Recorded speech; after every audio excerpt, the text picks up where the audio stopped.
டெல்லியிலிருந்து வந்த உடனே முதல் பயங்கரமான ஷாக்கு. முதல்ல ஒருத்தர் தான் இறந்தாருன்னு வந்துச்சு. அப்புறம் 8, அப்புறம் 13 சொல்லப்படுகிறது. ஆனா 20 பேர் கவலைக்கிடம். ஆனால் அங்கு பிடிப்பட்டதின் அளவு கிட்டத்தட்ட 2500 கிலோ அதிகமானது. 2.5 டன் 2.5 டன் வெடிமருந்து.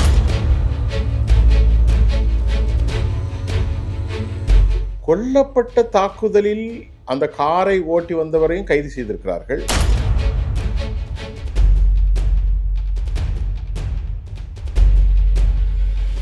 இது ஒரு அரசுக்கு எதிரானது அல்ல, குடும்பத்துக்கு எதிரானது அல்ல, ஒரு பிரிவுக்கு எதிரானது அல்ல, இது ஒட்டுமொத்த தேசத்துக்கு எதிரானது. பிரைம் மினிஸ்டர் அவர்களே மாநாட்டில் பேசுகின்ற போது எதற்காக நீங்கள் கைத்தட்டுகிறீர்கள், நான் உயிரோடு வந்துவிட்டேன் என்பதற்காக என்று கேட்டது. RSS பக்கம் 10 நாள் அந்த நாளிதழ் அதை தலைப்பு செய்தியாக போட்டதாகும். நாம பேசுறோம்ல, அதற்கும் இதற்கும் பாகிஸ்தான் அட்டாக் எல்லாத்துக்குமே சமம்.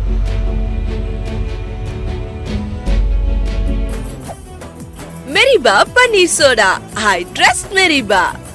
ரெஃப்ளெக்ட் நேயர்களுக்கு வணக்கம். இன்று நாம் சந்திக்க இருக்கக்கூடிய சிறப்பு விருந்தினர் மூத்த பத்திரிகையாளர் சுஃபியான் அவர்கள். சார் வணக்கம் சார். சார், நேற்று மாலை ஒரு 6:52 மணிக்கு டெல்லியோடைய செங்கோட்டை பகுதியில் ஒரு மிகப்பெரிய ஒரு கார் வெடிச்சிருக்கு. இதனால ஒரு 13 பேர் இப்போ வரைக்கும் உயிரிழந்திருக்காங்க. 30க்கும் மேற்பட்டோர் படுகாயத்துடன் மருத்துவமனையில் அனுமதிக்கப்பட்டிருக்காங்க. அங்க என்ன நடக்குது, ரொம்ப பதட்ட நிலையிலேயே அந்த பகுதி இருப்பதாக சொல்லப்படுது சார். நேற்று 6:52க்கு நடந்திருக்கு. எனக்கு அந்த செய்தி ஒரு 10 நிமிஷத்துல வந்துட்டு. அப்ப நான் ஒரு மெயின் ஸ்டூடியோல ஒரு தொலைக்காட்சியில இருக்கிறேன். அந்த தொலைக்காட்சியில அந்த நியூஸ் ஏஜென்சில டெல்லியில இருந்து வந்த உடனே முதல் பயங்கரமான ஷாக்கு. முதல்ல ஒருத்தர் தான் இறந்தாருன்னு வந்துச்சு. அப்புறம் 8, அப்புறம் 13 சொல்லப்படுகிறது. ஆனா 20 பேர் கவலைக்கிடம்.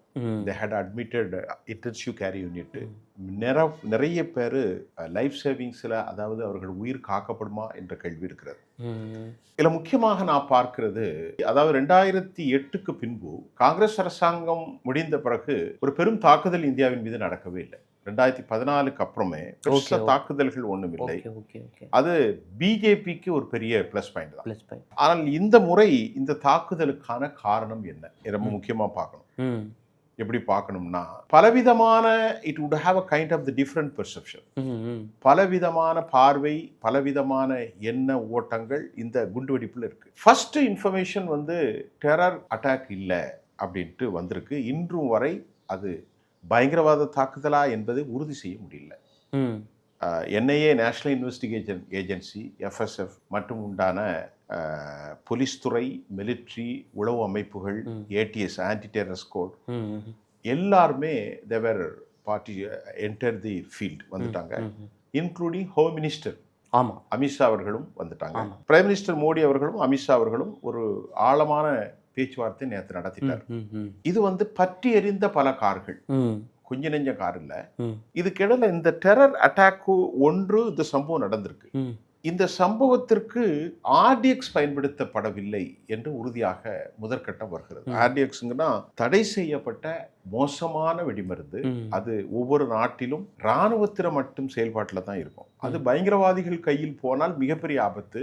ஆனால் இது NH3 என்று சொல்லப்படக்கூடிய அமோனியா நைட்ரேட், அதுவும் இதற்கு ஓரளவுக்கு மோசமான ஐட்டம் தான். நைட்ரேட் மாதிரி இது ஒரு மோசமான விஷயம் தான். பார்த்தவர் சொன்னார், அவே ஃப்ரம் த ஸ்பாட்டு, தலை துண்டிக்கப்பட்டது, பலருக்கு கால் துண்டிக்கப்பட்டிருக்கிறது. ஆக இது ஒரு மோசமான டெரர் இன்சிடென்ட்டா தான் நான் பார்க்கிறேன். அரசாங்கம் இன்னும் ஒரு மிக முக்கியமாக அரசு சார்பில் இது என்ன தாக்குதல், உலகின் எந்த அமைப்புகளுக்கு, பயங்கரவாத அமைப்புகளுக்கான தொடர்பு என்பதையெல்லாம் நமக்கு தெரியல. ஆனா அனௌன்ஸ் பண்ணல. ஆனால் இது குறித்து பேசுவதற்கு ஏராளமான செய்திகள் பொதிந்திருக்கு. அதுல எந்த டவுட்டும் இல்லை. இப்போ இந்த சம்பவத்தில் ஒரு 3 மருத்துவர்கள் கைது செய்யப்பட்டிருக்காங்க. அந்த 3 மருத்துவர்களிடமிருந்தும் இந்த 2900 அந்த அளவுக்கு கிலோ அளவுக்கு வெடிபொருட்கள் கைப்பற்றப்பட்டிருக்கு. இந்த மருத்துவர்களுக்கும் அந்த கார் குண்டுவெடிப்பில் உயிரிழந்த டிரைவருக்கும் தொடர்பு இருப்பதாக சொல்லப்படுது. இந்த மருத்துவர்கள் 3 பேரும் இந்த பாகிஸ்தானுடைய பயங்கரவாதி கூட தொடர்பில் இருந்ததாகவும் சொல்லப்படுது. இதன் பின்னாடி பாகிஸ்தான் இருக்குதா, பாகிஸ்தான் தன்னுடைய வேலையை ஆரம்பிச்சு விட்டதா சார்? இதை நான் எப்படி பார்க்கிறேன் அப்படின்னு பார்த்தா, எல்லா நாடுகளும் ஒரு சம்பவம் நடந்த உடனே அதை ஒரு குறிப்பிட்ட அமைப்போடு தொடர்பு படுத்தி அறிக்கை விட்டுருவாங்க பொதுவா. Okay okay. அப்படி பார்க்கக்கூடாது. இது வந்து தேசத்தினுடைய பாதுகாப்பு. இப்போ அந்த மருத்துவர்கள் யார் என்று சொன்னால் ரித்தேர், அவர் வந்து ஆதில் அகமது ரித்தேர், அவர் ஒரு டாக்டர். அதே மாதிரி அல் ஃபத்தா மருத்துவமனையில் வேலை பார்க்கக்கூடிய அவருடைய சக ஒரு பெண் மருத்துவர், மற்ற உமர், இவரெல்லாம் ஒரு குறிப்பிட்ட சமூகத்தை சார்ந்தவர்கள். இவர்கள் அனைவரும் காஷ்மீரிகள். ஆனால் அங்கு பிடிப்பட்டதின் அளவு கிட்டத்தட்ட 2500 கிலோ அதிகமானது. 2.5 டன், 2.5 டன் வெடிமருந்து என்பது. ஸோ அதை இமேஜின் பண்ண முடியாது. அது வந்து அந்த அளவுக்கு ஒரு மோசமான எக்ஸ்ப்ளோசிவ்.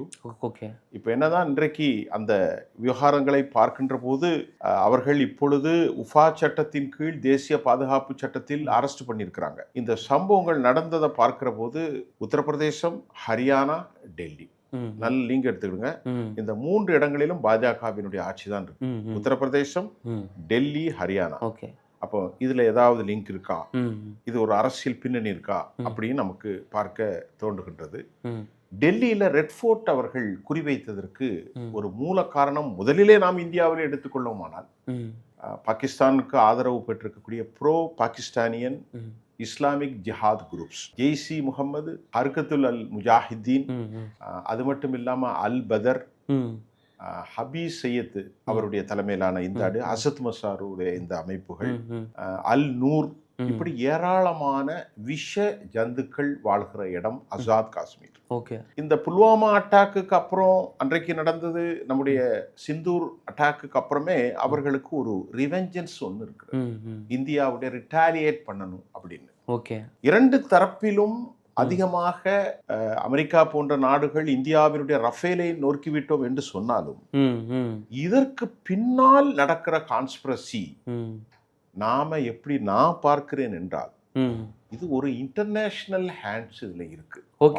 வெளிப்படையாக ஹர்கிதுல் முஜாஹிதீன், ஜெய்ஷி முகமது, அல் பதர் போன்ற லஷ்கர் இ தொய்பா போன்ற அமைப்புகள் இருந்தாலும் அவர்களை ப்ரோவோக் பண்ணக்கூடிய ஒரு மோசமான ஆன்டி இண்டியன்ஸ் குரூப்ஸ் இருக்கு. இது அமெரிக்கா, யூரோப்பிய யூனியன், பாகிஸ்தான், சீனா மற்றும் நாம் அறிந்திட முடியாத பல விஷ கைகள் இந்தியாவுக்கு எதிராக இந்த கான்ஸ்பிரசி தான் பார்க்கணும். இது ஒரு அரசுக்கு எதிரானது அல்ல, நல்லா கவனித்துக் கொள்ளுங்க. ஒரு குடும்பத்துக்கு எதிரானது அல்ல, ஒரு பிரிவுக்கு எதிரானது அல்ல, இது ஒட்டுமொத்த தேசத்துக்கு எதிரானது. இது வந்து ரொம்ப சாதாரண விஷயமே கிடையாது சார். இதை வந்து கவலைக்குரிய விஷயம். உண்மையான இந்த நாட்டையும் நாட்டு மக்களையும் தேசியத்தையும் ஒருத்தர் விரும்புனா இந்த பயங்கரவாத தாக்குதலை நம்முடைய தலைமை பொறுப்பில் இருக்கும் அமைச்சர்கள் யார் அதிகாரத்தில் இருந்தாலும் அவருக்கு பின்னால் நிற்கிறதா பார்க்கப்படும். இதுல நான் எப்படி பார்க்கிறேன்னு சொன்னா, பிரைம் மினிஸ்டர் மோடி அவர்களை கொள்வதற்கு நாம் இங்கிருந்தே ஒரு காணொலி உங்களுக்கு கொடுத்தேன். கண்டிப்பா சார். எப்படி பங்களாதேஷில் 700வது அறையில் ஜாக்சன் சிஐஏயால் அனுப்பப்பட்டு கொல்லப்பட்டானோ, ஜாக்சனுக்கு கூட இருந்த 3 சர்வதேச பயங்கரவாதிகள் பிரைம் மினிஸ்டர் மோடி அவர்களை கொல்வதற்கான திட்டத்தை வகுத்ததாகவும், பிரைம் மினிஸ்டர் அவர்களே வந்து மாநாட்டில் பேசுகின்ற போது எதற்காக நீங்கள் கைத்தட்டுகிறீர்கள், நான் உயிரோடு வந்துவிட்டேன் என்பதற்காக என்று கேட்டதும், RSS பக்கம் 10 நாள் அந்த நாளிதழ் அதை தலைப்பு செய்தியாக போட்டதாகும் நாம பேசுறோம்ல. அதற்கும் இதற்கும் பாகிஸ்தான் அட்டாக் எல்லாத்துக்குமே சம்பந்தம் பொருத்தி பாருங்க. சம்பந்தம் இருக்கு. பாகிஸ்தானிலிருந்து தூண்டப்படுகிற ப்ரோவோக் பண்ணுகிற பயங்கரவாதிகள், பாகிஸ்தான் மீது சிந்தூர் அட்டாக், பிரைம் மினிஸ்டருக்கு எதிராக பீஜிங்ல வைத்து காலி செய்வதற்கான திட்டம், ரஷ்ய அதிபர் அழைத்து 45 நிமிஷம் கார்ல போட்டது, சீன அதிபர், சீனாவுடைய உளவுத்துறையும் இந்திய உளவுத்துறையும் இணைந்து, ரஷ்யா உளவுத்துறை எல்லோரும் இணைந்து ஜாக்சனை காலி செய்தது. பிரைம் மினிஸ்டர் அங்கிருந்து தப்பி வந்தது. மலேசியாவுக்கு அவர் ஆசியான் மாநாட்டுக்கு போக மறுத்தது. இது எல்லாத்தையும் நீங்க அப்படியே பார்த்தா ஒரே வளையத்துக்குள்ள இடியப்ப சிக்கல் மாதிரி அந்த செயின் லிங்க் இருக்கு பாருங்க, ஒன்று போல இருக்கும். அப்ப இந்தியாவுக்கு எதிராக என்ன நடக்கிறது? பயங்கர கான்ஸ்பிரசி நடந்துகிட்டு இருக்கு. அத வந்து அது நமக்குள்ள இன்டெலிஜென்ஸுக்கு தெரியும், ராவுக்கு தெரியும், ஹோம் மினிஸ்ட்ரிக்கு தெரியும், பிரைம் மினிஸ்டருக்கு தெரியும். சரி, இப்போ அந்த குண்டு வெடிப்பு பார்த்தீங்கன்னா செங்கோட்டை மிகப்பெரிய தலைநகர, இந்தியாவுடைய தலைநகராக இருக்கக்கூடிய செங்கோட்டை, அதே போன்று பக்கத்தில் வந்து மெட்ரோ ஸ்டேஷன் இருக்குது. ரொம்ப பரபரப்பாக இருக்கிற இடம் அந்த இடம் வந்து அங்கே வந்து அந்த வெடிப்பு, அந்த கார் வெடிப்பு நடந்திருக்கு. அதுல பல்வேறு பேர் செத்துருக்காங்க. இது வந்து தற்செயலாக நடந்திருப்பதா எடுத்துக்கொள்ளலாமா, இல்லது இது வந்து ஒரு இலக்கு தானா? முதற்கட்டமா நம்ம வந்து ஒரு கான்ஸ்டியூஷன் பாடிக்கு கீழே தான் வாழ்றோம். அரசு என்ன சொல்லுதோ அதுதான் நம்முடைய சொல். அரசாங்கத்தினுடைய உயர்ந்த தலைவர்கள் சொல்லுது ஒன்று. அதை தாண்டி ஒரு பத்திரிகையாளராக நம்ம இதை பார்க்கிற போது இதை எப்படி எனக்கு இது படுதுன்னு சொன்னா, 20 பேர் கொல்லப்பட்டு விட்டார்கள். கொல்லப்பட்ட தாக்குதலில் அந்த காரை ஓட்டி வந்தவரையும் கைது செய்திருக்கிறார்கள். அவருக்கு யார் சொந்தக்காரர் என்பது. அந்த கார் வந்து ஸ்லோவா மூவ் ஆயிருக்கு. பல மணி நேரம் அதற்கான பார்க் பிளேஸ்ல அது நிறுத்தப்பட்டிருக்கிறது. நேரடியான சாட்சிகள் இருக்கு. கண்டிப்பா. அப்ப அந்த வெடிப்புக்கு முன்னால் அந்த கார் வந்து இந்த நிலை நடந்திருக்கிறது. அப்ப இது வந்து டெரர் அட்டாக்காக இருக்கும் என சஸ்பெக்ட் பண்றதுக்கு அதிக வாய்ப்புகள் இருக்கிறது. இந்த கார் வந்து ஹரியானா பதிவெண் கொண்டதாக இருந்தாலும் இதனுடைய உரிமையாளர் வந்து புல்வாமா பகுதியும் சேர்ந்தவர் என்றது ஒரு கூடுதல் தகவல். அது மிகப்பெரிய ஒரு சந்தேகம். காஷ்மீர்ல உள்ள தகவல்கள். அப்ப புல்வாமா என்பது என்ன? அது மிக முக்கியமான இடம். அது வந்து பாகிஸ்தானுடைய டெரர் உடைய கைகள் உள்ள இடம். இதுல பிடிக்கப்பட்டிருக்கக்கூடிய ஆதில் வந்து பாகிஸ்தானுடைய, அதாவது காஷ்மீர் டாக்டர் ஷஹீன், அங்குள்ள டாக்டர் எல்லோருமே அங்குள்ளவர். இவர்கள் குறிவைத்திருக்கிற இலக்கோ டெல்லி செங்கோட்டை, ரெட் ஃபோர்ட். இவர்கள் வீடு எடுத்து தங்கி இருக்கிறதோ பதேபூர்ங்கிற இடம், அதாவது ஃபரிதாபாத், ஹரியானா. அதே மாதிரி யூபி, இதெல்லாமே லிங்க் ஆகுது. அல் ஃபதாஹ் மருத்துவமனை. அப்படி பார்க்கின்ற போது இது நெட்வொர்க்கு நேற்று நடந்ததாக தெரியவில்லை. பல ஆண்டுகள் நடந்திருக்கலாம். ஏன்னா 2.5 டன் உள்ள வர்றக்கும் என்ன நடந்துச்சுங்கிற ஒரு சில கேள்விகளும் நமக்கு அதனால நடத்தி இருக்கிறாங்க. இது ஒரு அபாயகரமான விஷயம். அதுல ஃபர்ஸ்ட் இன்வெஸ்டிகேஷன்ல அது உண்மையா பொய்யா என்பதை விட பல இடங்கள்ல காய்கறி மார்க்கெட்ஸ், மக்கள் கூடும் இடங்கள், சென்டர் அக்யூமுலேஷன்ஸ், பீப்புள் சென்டர், இது எல்லாம் தகர்ப்பதற்காக அவர்கள் நடவடிக்கை எடுத்திருப்பதாக நமக்கு தெரிந்திருக்கிறது. ஆனாலும் did not confirm. அதாவது இதுவரைக்கும் அதை கன்ஃபார்ம் பண்ணல இது டெரர் அட்டாக் தானா என்பது. அநேகமாக இது டெரருடைய அட்டாக்காக இருக்கலாம் என்பதற்கு ஏராளமான சாத்தியக்கூறு. ஓகே சார், இப்போ நீங்க சொன்னீங்க இந்த ஹரியானா, டெல்லி, யூபி இதை சுற்றி தான் இந்த ஒரு லிங்க் இருக்கு. இந்த பயங்கரவாதிகள் பிளஸ் இந்த கார் வெடிப்பு எல்லாமே பார்த்தீங்கன்னா ஒரு லிங்க் இருக்கு. இந்த 3 மாநிலத்தையும் ஆள்றது வந்து பாஜகவுக்கு அப்ப எதிராக ஏதோ சதி செயல் நடக்குதா? இது வந்து ஒரு முக்கியமான கேள்வி.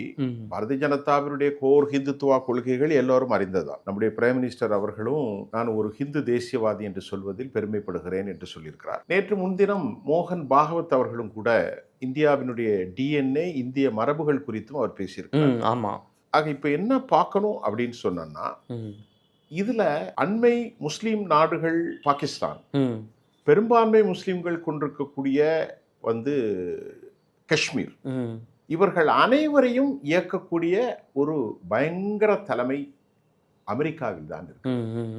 ஒருவருக்கு விஷயம் தெரியலன்னா சிஐஏ இதில் இறங்கி இருக்கிறது, Central Investigation Agency of US, America என்பது உள்ளங்கையில் நெல்லிக்கனியை போன்று ஒரு உண்மையான தகவல். ஏனென்று சொன்னால் அமெரிக்கா மௌனமாகவே பிரைம் மினிஸ்டருக்கு எதிராக நடந்த விஷயத்தில் இதுவரை கருத்துக்கள் ஏதும் வெளிப்படையாக சொல்லவில்லை. அமெரிக்கா நேற்று யுஎஸ்னுடைய கான்சுலேட்டை இந்தியாவுக்கு அப்பாயின்மெண்ட் செய்தார்கள்.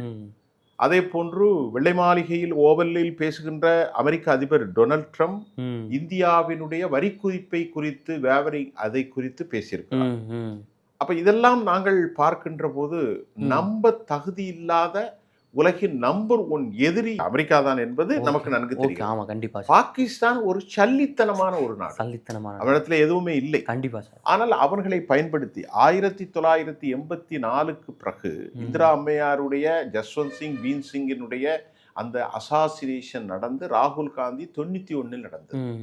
இதனுடைய பின்னணி காரணங்கள் தமிழீழ விடுதலை புலிகள் தான் என்று சொன்னாலும் அவர்களை அனைத்தும் வளையத்திற்குள் கொண்டு வந்து சிஏஏ என்று அன்றைக்கே செய்தி வெளியானது. காரணம், அமெரிக்காவினுடைய நோக்கம் வேறு ஒன்றும் இல்லை, சீனாவின் நோக்கம் வேறு ஒன்றும் இல்லை, பாகிஸ்தானின் நோக்கம் வேறு ஒன்றும் இல்லை. அமெரிக்காவின் நோக்கம் இந்தியாவின் வளர்ச்சி, ஸ்டேபிள் லீடர்ஷிப், டைனமிக் லீடர்ஷிப். இன்னைக்கு மோடி இருக்கார். But we would have a kind of இந்த நமக்கு டிஃபரெண்டான இது இருக்கு, சித்தாந்தம் இருக்கிறது. அது நாட்டுக்குள்ள இருக்கிற பிரச்சனை. எல்லோருமே தேசியவாதிகள்.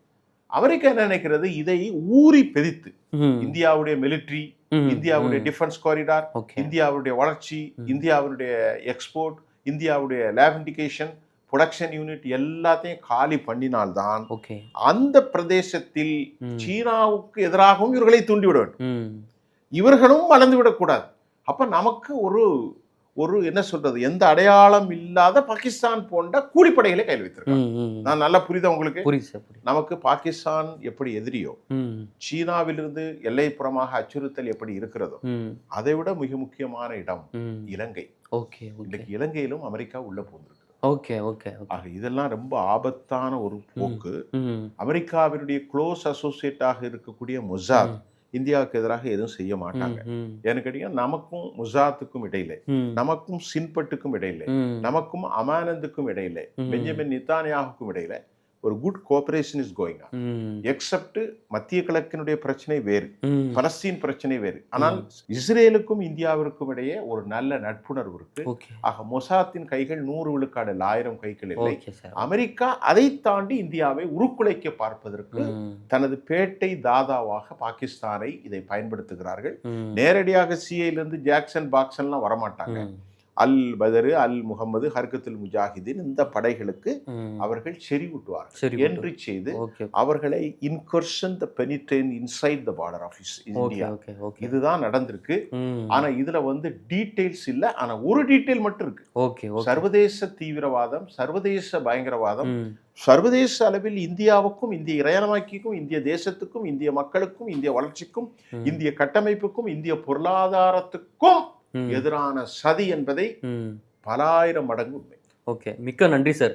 இந்தியாவுக்கு எதிராக சர்வதேச சதி செயல் குறித்து ரொம்ப விளக்கமா எங்களுக்கு நேரில் பல்வேறு தகவலை சொன்னதுக்கு மிக்க நன்றி சார். நன்றி கோபி சார்.